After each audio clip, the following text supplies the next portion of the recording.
I said that these guys would die in like 4 different videos. People called me out saying like you're reading way too much into this and all this stuff. And we even put it pretty high up, if I remember, on our top 10 most brutal deaths. Hi everyone, and welcome back to Splash Page. I'm Sean, and as always, I'm joined by Andrew, and we just finished watching the second episode of the second season of Invincible, and now we're gonna jump in. Andrew, what'd you think of the episode? Love this episode, and again, it's a personal thing, but I did get chills for half a second. Damien Darkblood hasn't shown up yet. No Damien Darkblood yet, but I have a feeling he's coming as well. Here's the thing, I love this show so much, and now all I can think of is when is Darkblood coming back, but there's other great stuff happening in this show, I swear.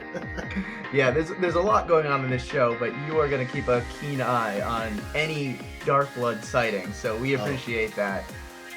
This episode is one that just covers off on a lot of different stories within the comic realm. And, while it might not be the best episode of Invincible ever, it does really progress the story and a lot of those smaller plot points.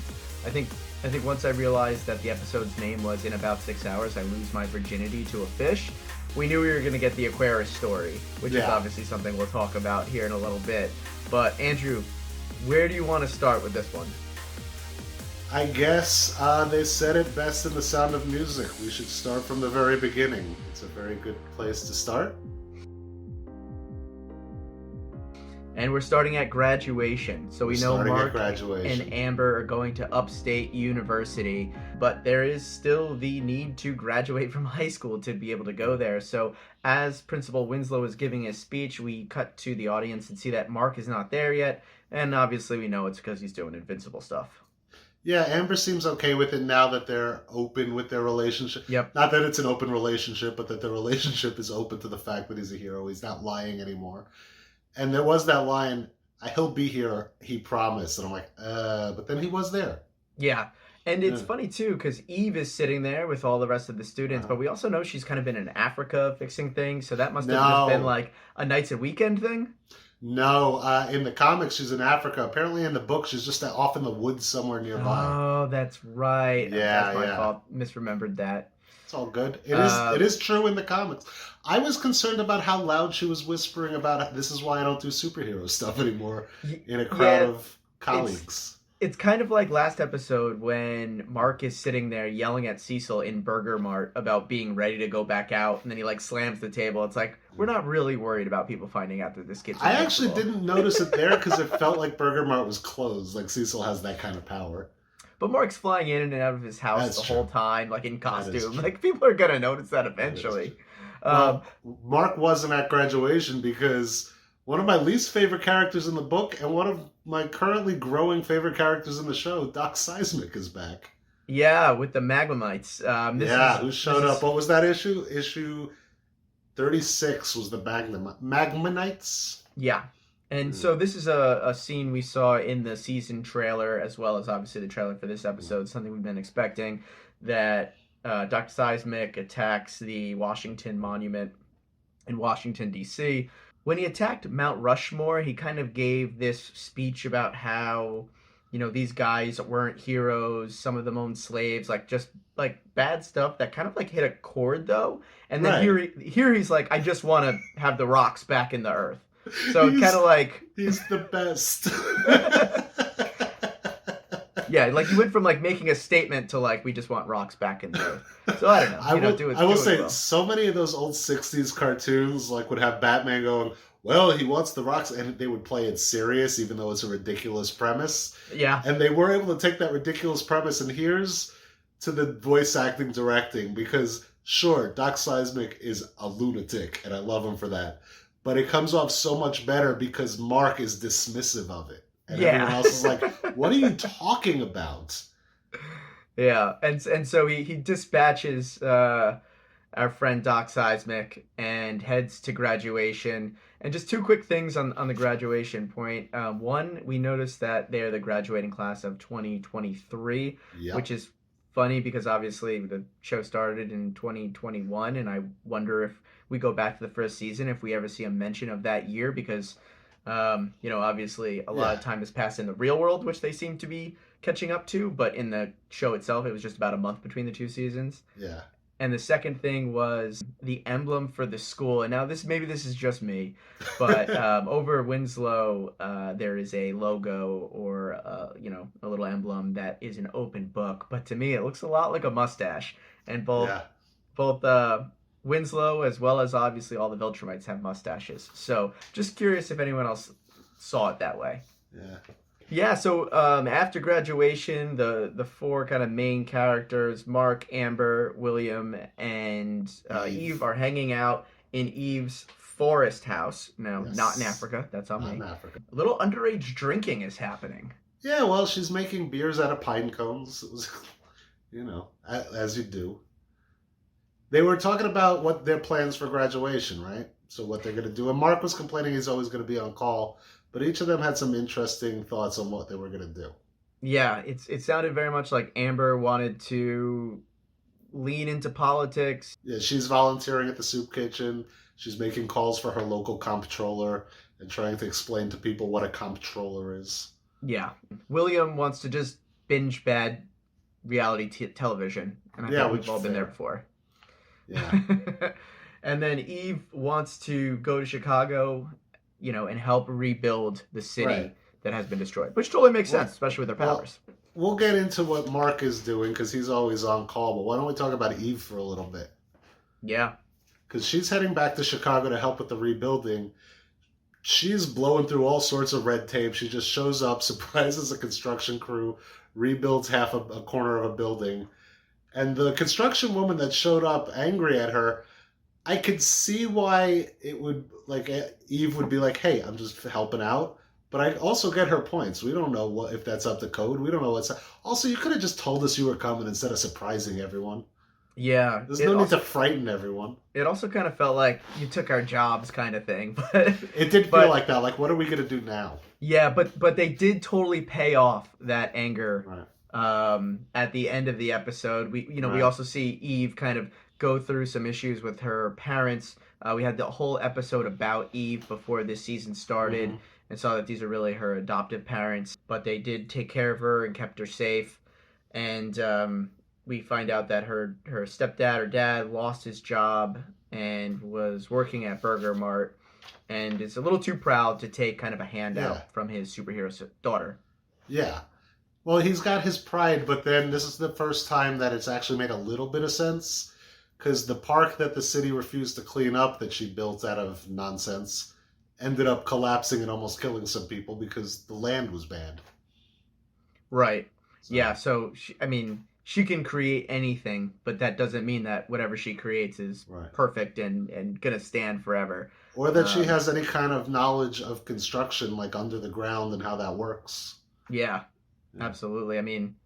You got to go to school for that. Even if you're fabricating it out of nothing, you got to understand how that works. I like that they gave her awesome fighting stances to build a swing set.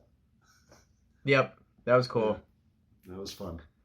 And then we have a few different, kind of plot bubbles, I'll call them, throughout this episode. And the first one we want to talk about is the space agency, or kind of the fake NASA, and Russ Livingston. We know from last season that the U.S. went to Mars and encountered the Martians and barely escaped with their lives, except Russ Livingston, one of the astronauts, was left behind, and a Martian was able to kind of recreate the look of Russ Livingston and come back to Earth. It's a hard name to say.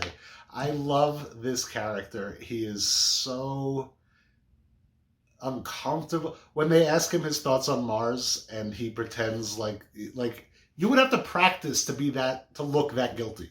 You would have to be naturally born on Earth and know humanity to sound that guilty of something. Yeah, it's a great character, and we'll get to know Shapesmith a lot more in the future. But it's funny to see him also just fail at being a human. He loses the job, he gets kicked out of his apartment. He somehow helps during a fight with the Lizard League, who we'll get into in 1 second. And all of a sudden, Immortal's like, yeah, sure, come on. Let's get you over to headquarters. And wait a minute, we don't even know who you are. Yeah. I was born a human baby here on Earth. Yeah. He's amazing. But then we also see that him kind of saying who he is intercut with the fact that the real Livingston has killed a number of Martians and is now covered in cichlids and taking off from Mars to what we have to imagine is coming back to Earth. Yeah, that really didn't work out well for the Martians. Yeah. And honestly, the trade isn't that great for us either. Shapesmith doesn't seem like he's all too much there. Yeah, and it's funny too because that's why the Martians wanted to kill all the humans because of this exact thing that they're like, if this happens, we're all screwed. Uh-huh.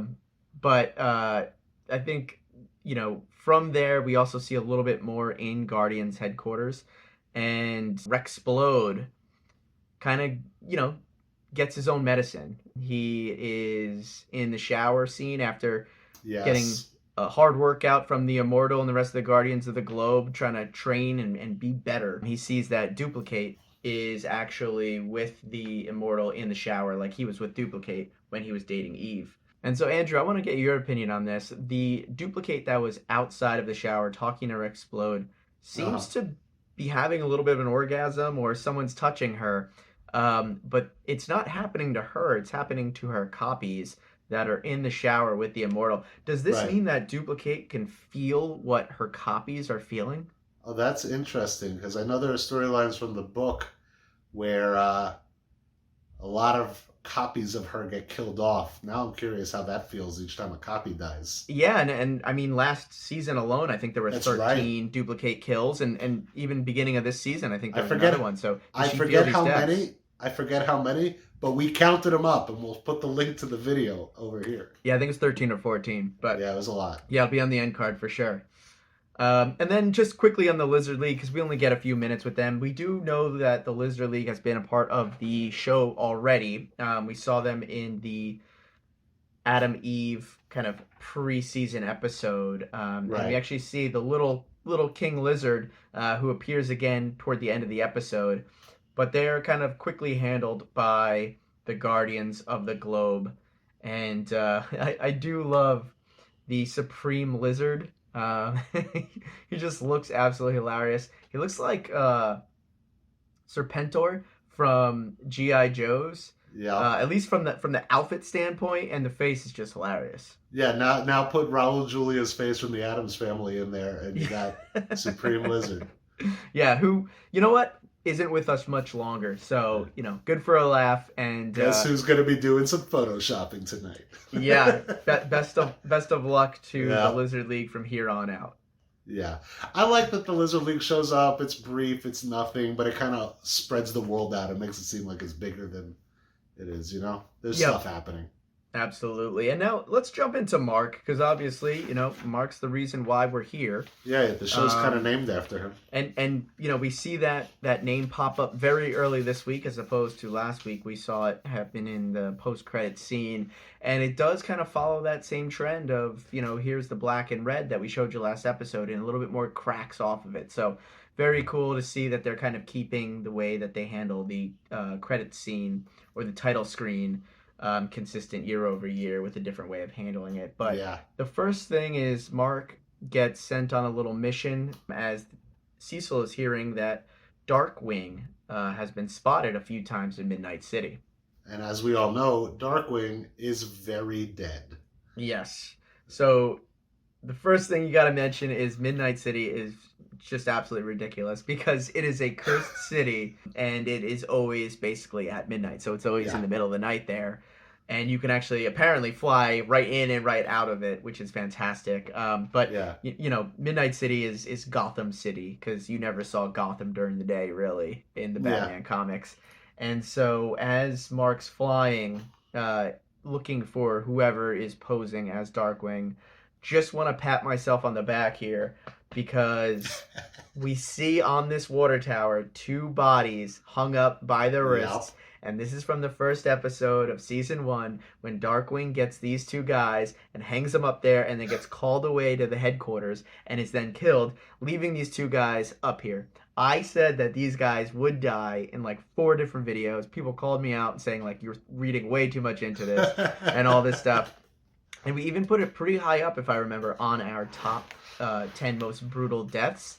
of Yeah, Invincible, which will also be on the end card. yeah. But I'm gonna say I was right. I was right. I was right.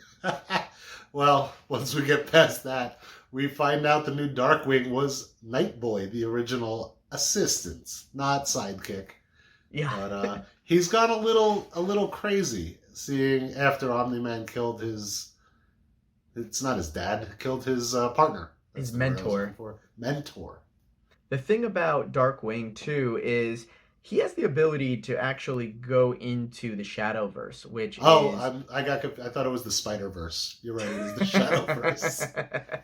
and the Shadowverse is essentially just a dark world with some kind of creepy monsters in it. Yeah. And Invincible kind of handles it the same way in the comics where he gets pulled into it. Here he kind of oddly gets thrown into it, but whatever. Yeah. And he's in there and he grabs Darkwing too, and he's essentially like, "Hey, who do you think this crazy monster is Yeah. going to kill first, me or you?" So, And here- so Darkwing leaves. Mark won't let go. Mark gets Yeah. out, knocks him out. So in the books, that was kind of cool. Oh, interesting way to get out of there. In the show, you could see why he's concerned he might turn into his dad. Because there was that moment of, I don't know, I am Omni-Man's son. Yeah. Like he And- really laid on the, yeah. Yeah, and whether that was acting or just actually his emotions taking over, either way, if I was Darkwing, I'd be crapping myself. So completely understand how Mark was able to get out of that tricky situation. But Midnight City isn't too important after this fact. I hope we do go back though, because what a ridiculous setting. Maybe we that get some is. kind of spin-off like the Adam Eve episode, like an episode of Midnight City. Yeah, that'd be great. That'd be It'd be cool. fun. And so while Mark is there, I believe Debbie goes to visit Cecil and essentially be like, "What is going on here? Like, leave Mark Yeah. alone. Let him just be a kid for a minute." And Cecil and her have a back and forth. But really, the surprising part here is that Donald walks over and basically says hi, and Debbie is like, "Whoa, what's going Yeah. on here?" Because she's aware that Donald Yeah. was killed, and so So, she's and like, "What's Cecil happening gets her here?" out of there before she could say anything. Yep. Sure.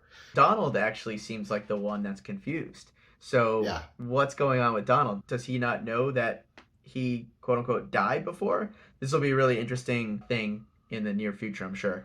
But yeah, I think in the comics he also didn't know that he was not just a regular person that could die for a while. Interesting. Yeah, I don't remember that. I gotta pick up the books again. There's just so many plot lines and storylines in this I know, comic. I Like know. it's so hard to remember every little thing. I know. And then kind of the plot point that both Andrew and I had mentioned quite a few times before this season started that we were just really not looking forward to was the Atlantean marriage thing where Mark gets sent down to Atlantis because otherwise the Atlanteans threaten to like wipe out a portion of the United States. And if you want to see it in the original form, issue 15. There you go. Yeah, and to be honest with you, it's totally an issue you could skip. But It's gorgeous. The artwork is gorgeous. I'll give it that. But that's the fair. storyline is meh. I will say this: both of us not looking forward to it. They did a phenomenal job revamping it for the show. Yeah, very true. And I love that it was just a portion of an episode. That was one of the things we were saying. Unlike, Mars in the first episode we saw in season Right. 1, where it was like pretty much the whole episode. This was done really well, really quickly, and it Yeah. kind of saved face for the Atlanteans. There was the weird like marriage thing, and Yeah. it wasn't like it. They actually had to get married in the comic. Invincible figures out a way around that, but like that was still a point, and they were just like, "No, we don't do that anymore. You gotta Yeah. fight this thing to the death for killing our king." Made more sense. I And liked he it. still had to fight that thing in the book, but it felt like more of a done deal, ceremonious thing in the book. Whereas Right. here, there's a good chance that thing could have murdered him. Yeah, and even though Cecil tries to help, And Cecil knows it. Yeah, Cecil helps get Mark out of there. He actually frees it, and Mark has to go back and actually save the people from Atlantis. So he is kind of let back. Which he and does. thanked. He does because he's smart. Because that thing had that sonic wave that really screwed with his head. And when he came back, he went straight for the chest. Said, "Yeah, you're not screaming at me again." Yeah. And I think that's the first time we kind of see Mark really shook by anything Sonic-wise, if I Yeah. remember correctly. think so. And let's just say that Cecil's always aware. learning. Yeah. Cecil's always watching. Cecil's not going to let that just go by unnoticed. No. So Cecil always needs to have a backup plan and always needs to have coverage. I have a question for you. Mm-hmm. Mark fights the Depth Dweller. He picks up the giant block that is attached to that it couldn't move, but Mark can. Throws it down a chasm and gets pulled down after it, and then shows up vomiting on a beach. What the hell happened in between? I think basically what it's saying is there was a little bit more fight. We ran out of time in the episode. Yeah, it's like it's Gandalf falling down into the chasm and then coming out Gandalf the White. We don't see him get out. Right. Well, he made it, thank goodness. Yeah, the Balrog and him, they battled down there, and then he got out. It's all right. Don't worry about it. There was a battle. Yeah. I was going to write it. I got lazy. It happened. Trust me. So, and really, all we have left to talk about, I think, is Debbie, what she's up to. Yeah, so Debbie's trying to get back on the horse, get her life back together, and she goes to sell. I believe this is Olga's house. I'm pretty sure it's Olga's house. She just kind of runs into a couple that has a really annoying, kind of conceited boyfriend or husband. Yeah. And he's kind of bossing his wife around a bit, and Debbie doesn't take too kindly to that. Yeah, she ends up heading home early, a little upset. Gets into a fight with the kitchen cabinets because Cecil's contractors didn't do a great job, and just kind of has a little bit of a breakdown. Mark consoles her because, there is still emotions in this show. It's not just a big... So we do have that emotional moment between Mark and his mother. And then we get a little post-credit scene of Engstrom, our Engstrom, the deformed one that we just saw from last episode, talking to a Mark who is in this giant machine, completely locked up, and it looks like he teleported in without anyone else's knowledge, and basically is trying to figure out how they stopped him in that universe. Which he gets some knowledge of that, right? He said, they basically wore me down until I had to go to sleep. Yeah. And he talks to alternate universe Cecil and Donald. Oh, interesting. It's like the female versions in this dimension. It's like this dimension is where that Ghostbusters movie was filmed. Sorry. Right. Yeah. No, but that's a great point. And in that dimension, they figured out how to stop Mark. And Engstrom is trying to, get that learning so that he can go back to the dimension we are currently in and figure out how to stop Mark. And I love that. All right, well, that's it from us. If you like Invincible and other comic book TV show stuff, give us a follow. We're going to be doing Invincible videos throughout this season, and we'll have a couple evergreen ones as well where we cover different characters. On the screen right now should be the 10 most brutal deaths from Season 1 of Invincible, and then we'll probably also have some other videos that are about characters or... How many people did Omni-Man kill? And how many people did Omni-Man kill? So take a look at those. Well, we got the whole playlist down. We could go down below and go look at the page. All right. Well, that's it from us. I'm Sean. That's Andrew. Take it easy, YouTube. Later.